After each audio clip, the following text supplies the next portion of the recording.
हरिओम। भारतीय पंचांग के अनुसार कार्तिक कृष्ण पक्ष चतुर्थी यानी करवा चौथ का व्रत दिनांक 13 अक्टूबर 2022 को मनाया जाएगा। इस व्रत में पत्नियां पति की लंबी आयु के लिए निर्जला व्रत रखती हैं।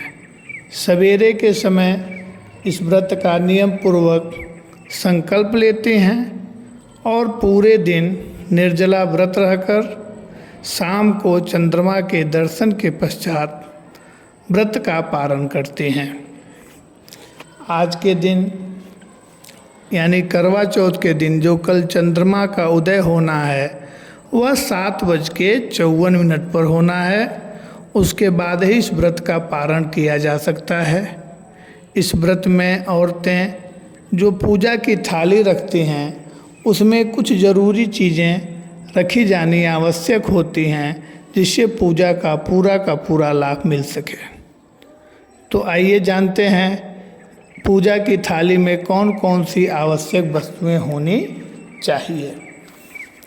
करवा, मिट्टी का करवा सबसे उपयुक्त होता है पूजा की थाली के लिए।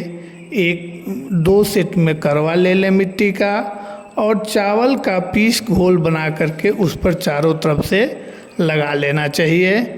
और अगर मिट्टी का करवा नहीं उपलब्ध हो पाता है तो पीतल का करवा भी उपयुक्त होता है।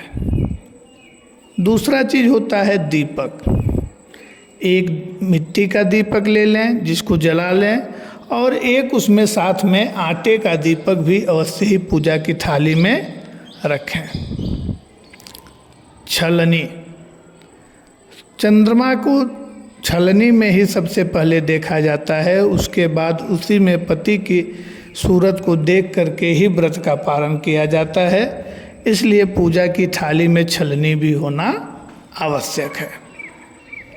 कांसे की तीलियाँ, कांसे की तीलियाँ भी पूजा की थाली में आवश्यक। इसको करवा का जो छिद्र होता है उसी के ऊपर उसी में लगाया जाता है और पूजा करने के बाद इसको रख लिया जाता है। और गोवर्धन पूजा के दिन इसको जब गोवर्धन बनाते हैं तो उनके सिर में लगाया जाता है। भगवान चंद्रमा को अर्घ्य देने के लिए 1 लोटा जल भी आवश्यक होता है और साथ में 1 गिलास में थोड़ा सा और भी जल ले लें जिससे पति आप पत्नियों को पिला करके उनके जो व्रत है उसका पारण प्रारंभ कराते हैं। सिंदूर, सिंदूर पूजा की थाली में अवश्य रखें क्योंकि उस शुभ होता है। और दर्शन कर पति को देखने के बाद जो पति होता है वो पत्नी की मांग में सिंदूर लगाता है जिससे पति की भी आयु बढ़ती है और पत्नी को सौभाग्य की प्राप्ति होती है। तो ये सारी चीज़ें पूजा की थाली में अवश्य रखें जिससे आपको पूजा करने में कोई असुविधा न हो और अच्छे से आपकी पूजा संपन्न हो और जो आपके पूजा का उद्देश्य है वह पूर्ण हो। हरिओम।